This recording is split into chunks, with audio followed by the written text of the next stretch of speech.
Let's look at some sketch dimensions by drawing a sketch, and I'm going to do this by pressing L for the line tool, and I'm just going to put it on this plane here.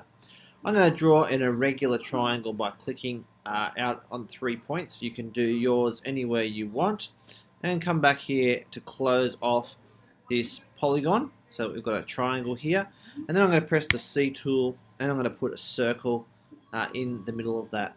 Now that we've got that there, we can change this shape by defining its dimensions. The easy way to get to dimensions is to go into the sketch tool and choose sketch dimensions. Even better way is to press the D key. If you can never remember the D key, press this little button up here, and now it will appear forever in your toolbar. So once I've actually got out of that, I'm going to press sketch dimension.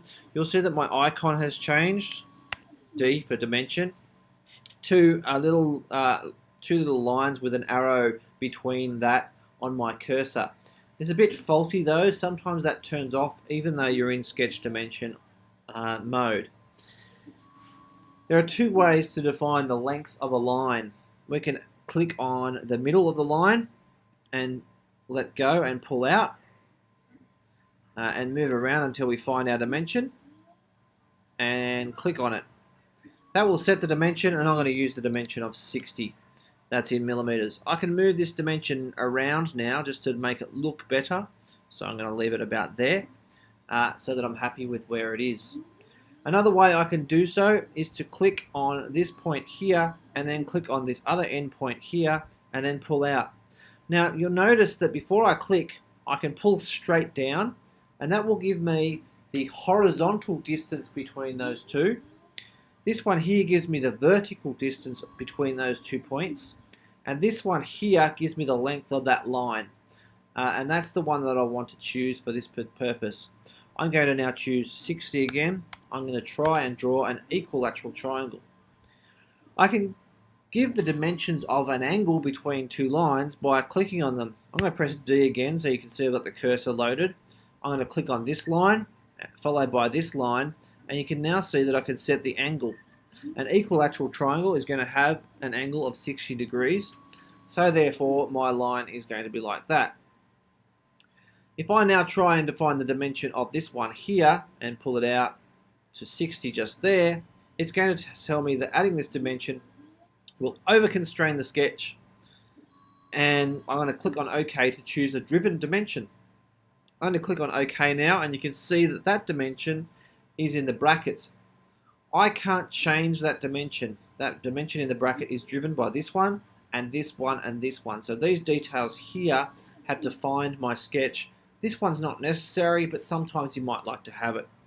I can change this one here by typing into 80, for example, and you'll see that this one here changes correspondingly. If I don't want that for any reason, I can click on that dimension and hit the delete key, and that dimension will go away.